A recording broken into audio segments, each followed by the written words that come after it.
Hello दोस्तों, good morning, सुप्रभात। आप सभी को समर क्लासेस में हार्दिक स्वागत है दोस्तों।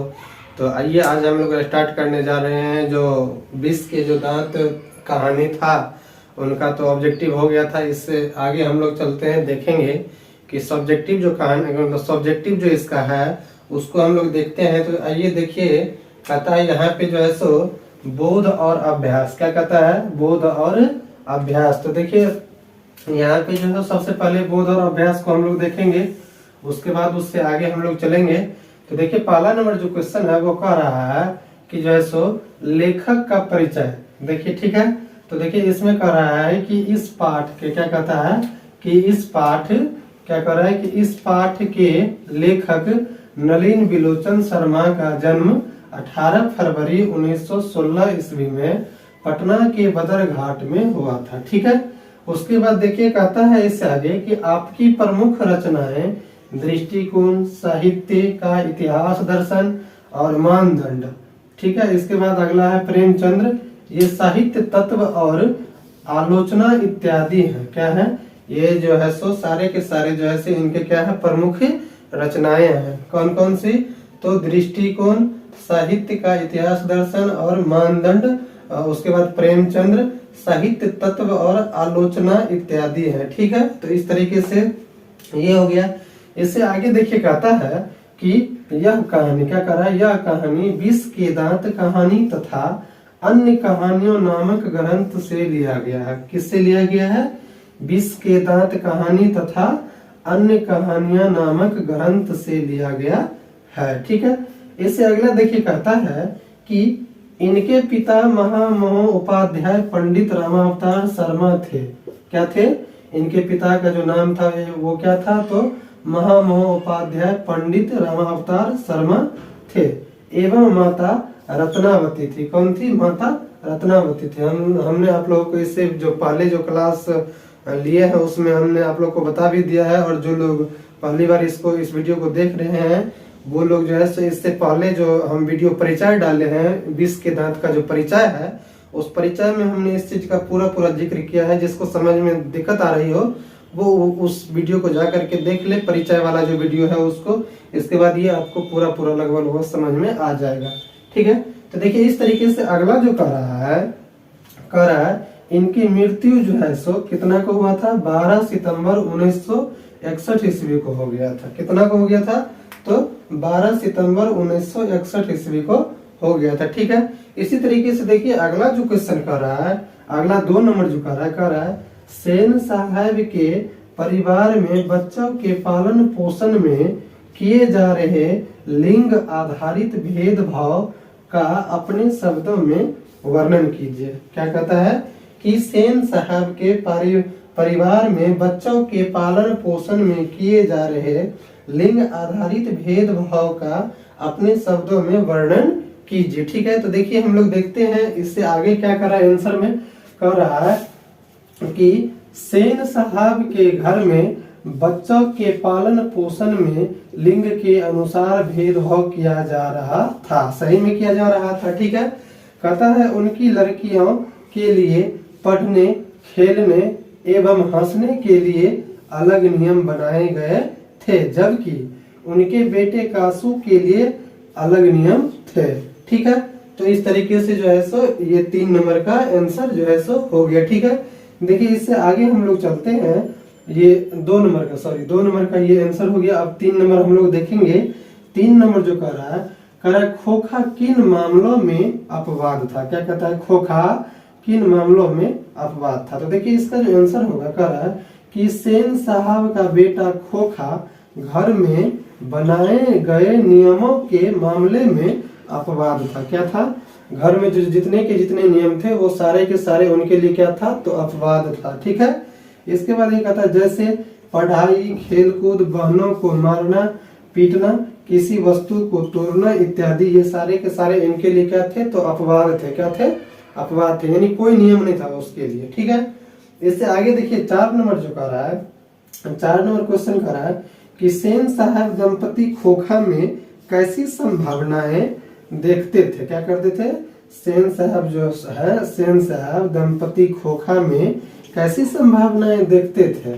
ठीक है, और उन संभावनाओं के लिए उन्होंने उसकी कैसी शिक्षा तय की थी। तो देखिए आंसर में कह रहा है कि सेन साहब और उसकी पत्नी खोखा को इंजीनियर या बिजनेसमैन बनाना चाहते थे। ठीक है, इसके लिए सेन साहब ने अपने बेटे को स्कूल न भेजकर घर पर ही शिक्षा देने के लिए तय किया था। सही बात है कि जो है सो उन्होंने जो है सो अपने बेटे खोखा को जो है सो शिक्षा देने के लिए जो है सो घर पर ही वो क्या करते थे, बढ़ई को मंगाते थे। तो इस तरीके से जो है सो ये पूरा का पूरा जो है सो 4 तक हो गया। ठीक है, आप लोग जो है सो जो लिखना चाहते हैं वो फटाफट लिखिए, या जो स्क्रीनशॉट लेना चाहते हैं वो फटाफट स्क्रीनशॉट लीजिए 1 मिनट में।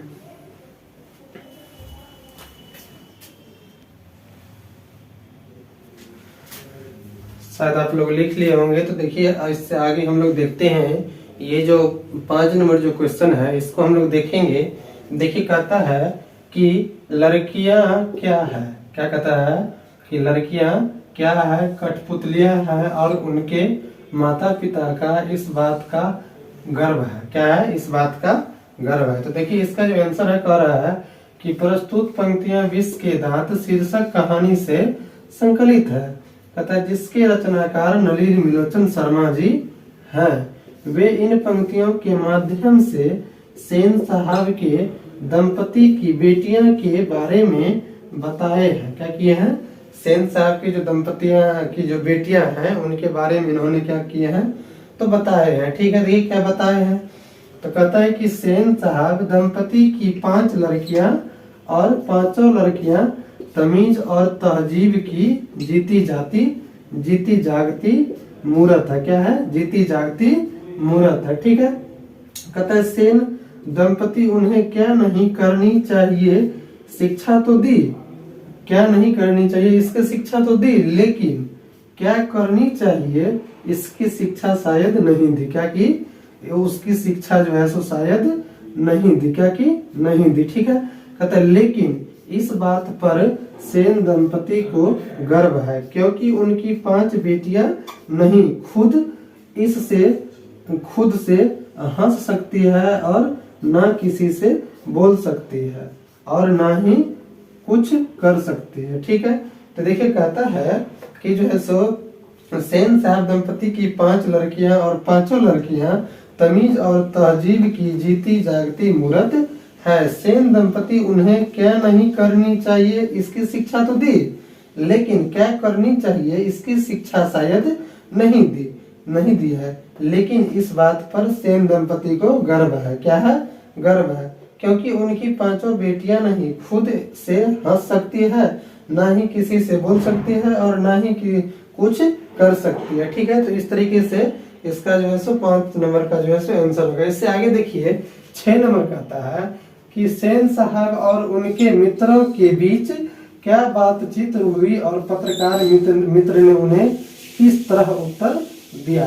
देखिए कहता है कि सेन साहब और उनके मित्र ड्राइंग रूम में आपस में बातचीत कर रहे थे। क्या कर रहे थे, ड्राइंग रूम में आपस में बातचीत कर रहे थे। तो सेन साहब कहते हैं कि मेरा बेटा इंजीनियर बनेगा जिसकी तैयारी मैं अभी से उसको करा रहा हूँ। क्या कर रहा हूँ, जिसकी तैयारी मैं अभी से उसको करा रहा हूँ। कहता तब पत्रकार मित्र बोलते हैं कि मेरा बेटा कुछ भी बने लेकिन जेंटलमैन जरूर बने और वह जो कुछ भी बनेगा उसे पूरी छूट रहेगी। वह अपने मन से कुछ भी बन सकता है। क्या कर सकता है, अपने मन से कुछ भी बन सकता है। ठीक है, तो इस तरीके से जो है सो सेन साहब और जो है सो पत्रकार महोदय के बीच जो है सो ये वार्तालाप हुआ। ठीक है, इससे आगे देखिए कहता है कि 7 नंबर जो क्वेश्चन कर रहा है, मदन और ड्राइवर के बीच के विवाद के द्वारा कहानीकार क्या बताना चाहता है। तो देखिए इसमें कह रहा है कि आंसर में कि मदन और ड्राइवर के बीच के विवाद के द्वारा कहानीकार यह बताना चाहता है कि महल वाले कभी, कौन वाले, तो महल वाले कभी यह नहीं चाहते कि झोपड़ी वाले के बच्चे उनके कीमती सामानों के आसपास भी भटके। क्या करे, जो है सो अमीर लोग जो है सो चाहते हैं कि जो है सो यानी कि मेरे जो कीमती सामान है उसके आसपास कोई भी ना भटके। क्या करे? कोई भी ना भटके। इसी चीज को यहाँ कह रहा है कि जो है सो महल वाले कभी नहीं चाहते कि झोपड़ी वाले के बच्चे उनके कीमती सामानों के आसपास भी भटके। ठीक है, तो इसे आप लोग क्या कीजिए, समझ ही गए होंगे। तो इसे आप लोग क्या कीजिए, फटाफट जो है सो जो लिखना चाहते हैं लिखिए तुरंत।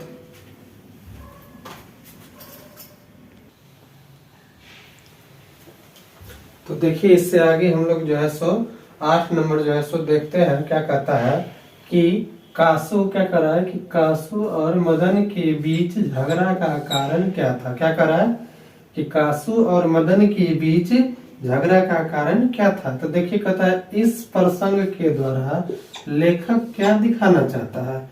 तो देखिए आंसर में कह रहा है कि कासू और मदन के बीच झगड़े का कारण लट्टू घुमाने का खेल था। क्या था? कासू और मदन के बीच जो है सो क्या था, तो लट्टू घुमाने के कारण का जो है सो झगड़ा का जो है सो कारण था। क्या था? मदन और कासू के बीच जो जब खेल चल रहा था, मदन जब खेल रहा था तो उस समय कासू क्या हुआ गया और उनसे जो है सो क्या मांगा, तो कहा कि जो है सो हमको भी दो, हम भी लट्टू खेलेंगे। तो इसी चीज को यहाँ कह रहा है कि कासू और मदन के बीच झगड़े का कारण लट्टू घुमाने का खेल था। क्या था? लट्टू घुमाने का खेल था।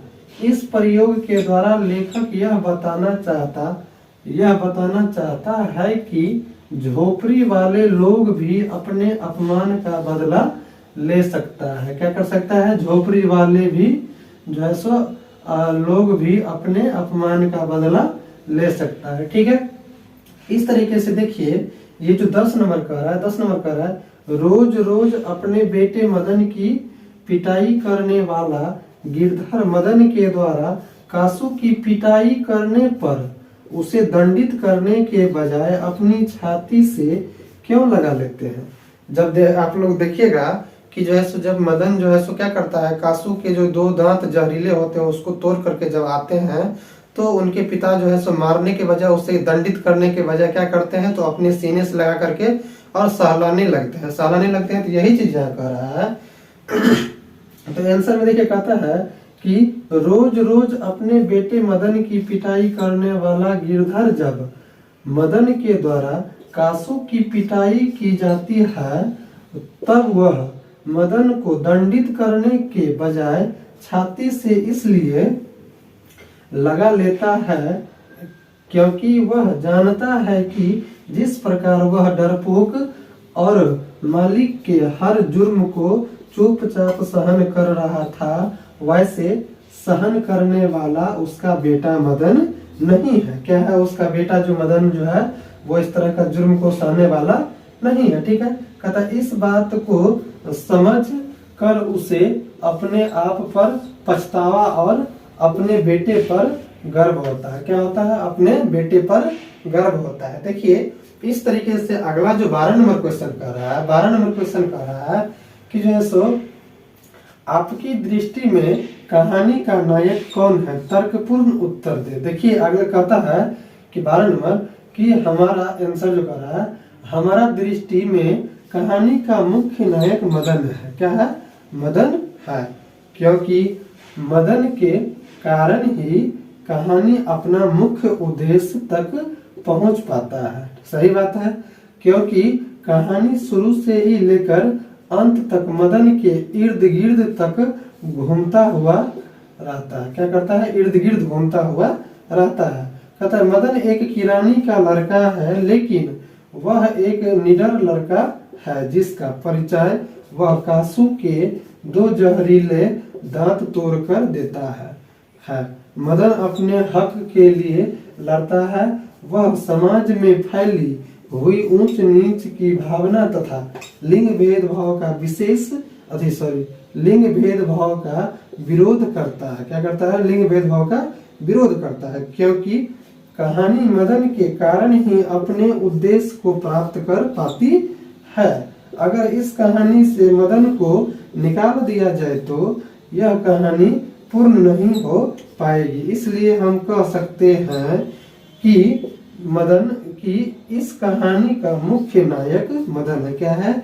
इसलिए हम कह सकते हैं कि इस कहानी का मुख्य नायक क्या है, तो मदन है। क्या है, मदन है। तो इस तरीके से जो है सो आप लोग शायद इसे पूरा पूरा जो है सो समझ गए होंगे।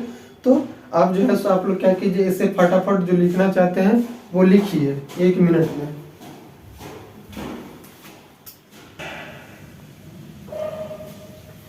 तो शायद आप लोग लिख लिए होंगे इसको। देखिए इससे आगे हम लोग चलते हैं। जो 13 नंबर क्वेश्चन देख रहे हैं, ये 13 नंबर क्वेश्चन क्या कर रहा है कि आरंभ से ही कहानीकार का स्वर व्यंग्यपूर्ण है। क्या है, आरंभ से ही कहानीकार का स्वर व्यंग्यपूर्ण है, ऐसा कुछ प्रमाण उपस्थित करें।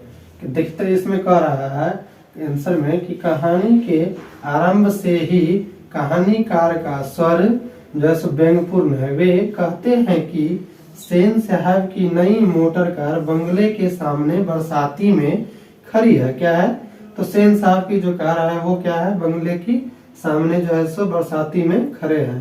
कहता है सेन साहब को अपनी चमकती हुई काली गाड़ी पर, किस पर, अपनी चमकती हुई काली गाड़ी पर ना जाए। क्या है, ना जाए। वे अपनी झूठी शान शौकत की दुनिया को दिखाते हैं, लेकिन अंदर ही अंदर अपने मन में अनेक प्रकार के कुरीतियों को छिपा कर बैठे हुए। क्या किए हुए हैं, अनेक प्रकार की कुरीतियों को छिपा कर बैठे हुए हैं। कहते हैं वे अपने बच्चों में लिंग भेदभाव करते हैं। क्या करते हैं, अपने बच्चों में जो है सो वो लिंग भेदभाव करते हैं। ठीक है, देखता है कासू उनका इकलौता आंखों का तारा है और उसमें वह इंजीनियर बनने की संभावनाएं देखते हैं। मदन छोटा भी गलती करे तो वह चोर डाकू बन जाता है। क्या कर जाता है, चोर डाकू बन जाता है। ठीक है, लेकिन कासू बड़ा से बड़ा गलती करे लेकिन वह इंजीनियर बन जाता है। क्या बन जाता है, इंजीनियर बन जाता है, क्योंकि वह सेन साहब का अपना पुत्र है। क्या है, सेन साहब का अपना जो है सो वो एकलौता पुत्र है, इसलिए जो है सो वो कितना से कितना भी बड़ा गलती क्यों ना कर दे, उसके लिए जो है सो वो गलती 0 है। ठीक है, इसी तरीके से देखिए हम लोग अगला चलते हैं। ये जो 14 नंबर क्वेश्चन है, 14 नंबर क्वेश्चन को देखते हैं। कहता है कि 20 के दांत कहानी का सारांश लिखे। क्या कहता है, 20 के दांत कहानी का सारांश लिखे। तो देखिए आंसर में कह रहा है कि यह कहानी 20 के दांत तथा अन्य कहानियां नामक कहानी संग्रह से लिया गया है। क्या किया गया है, कहानियां नामक कहानी संग्रह से लिया गया है। यह कहानी मध्यम वर्ग के अनेक अंतर विरोधों को उजागर करती है। क्या करती है, अनेक जो है सो अंतर विरोधी को उजागर करती है। जो हमारे मध्य वर्ग में जो फैली हुई जो समस्याएं है बहुत सारी, उसको क्या करती है, तो उजागर करती है। कहता है करती है। कहानी का जैसा ठोस, क्या कहता है, कहानी का जैसा ठोस सामाजिक संदर्भ है वैसा ही स्पष्ट मनोवैज्ञानिक आशय भी आर्थिक कारणों से मध्यम वर्ग के भीतर ही एक और सेन साहब जैसा की श्रेणी उभरती है। क्या करती है, एक सेन साहब के जैसा ही जो है सो श्रेणी उभरती है, जो अपनी महत्वाकांक्षा और सफेद पोशी के भीतर लिंग भेदभाव जैसे कुसंस्कार छिपाए हुए हैं। क्या किए हुए हैं, कुसंस्कार जो है सो छिपाए हुए हैं। कहता है दूसरी ओर गिरधर जैसे नौकरी पेशा निम्न मध्यवर्गीय व्यक्ति की श्रेणी है। क्या है, जो है सो गिरधर जैसे नौकरी पेशे निम्न मध्यवर्गीय व्यक्ति की श्रेणी है, जो अनेक तरह की थोपी गई बंदिशा के बीच, किसके, अनेक तरह की थोपी गई बंदिशों के बीच भी अपने अस्तित्व को बहादुरी एवं साहस के साथ बचाए रखने के लिए हर संभव प्रयास करते रहते हैं। क्या करते रहते हैं, हर संभव जो है सो इन्होंने जो है सो प्रयास करते रहते हैं। तो इस तरीके से जो है सो यानी कि इस चैप्टर का लगभग जितना मन के इम्पोर्टेंट क्वेश्चन था उसको हमने बताने का प्रयास किया। तो देखिए कहने का मतलब इससे बाहर लगभग क्वेश्चन नहीं जाने का चांस रहता है। जितना हमने बता दिया लगभग उसी से क्वेश्चन आएगा, ये कन्फर्म है। इसलिए आप लोग जो है सो क्या कीजिए, तो इसी को पूरा पढ़ने का जो है सो प्रयास कीजिएगा। ठीक है, तो अब इससे आगे जो है हम लोग अगले क्लास में मिलेंगे। तो आज तक के लिए जो है सो इतना ही रहने दिया जाए और अगले क्लास में जो हम लोग मिलेंगे तो उसमें देखेंगे कि हम लोग अगला जो चैप्टर होगा वो कौन सा होगा। तब तक के लिए इतना ही रहने दीजिए। अगर यह क्लास आप लोगों को अच्छी लगी हो तो इस क्लास को लाइक कर दीजिएगा, सब्सक्राइब कर दीजिएगा और शेयर करना नहीं भूलिएगा दोस्तों। ठीक है, तो आज इतना ही आज इतना ही रहने दीजिए और अगले क्लास में हम लोग मिलते हैं। जय हिंद, जय भारत।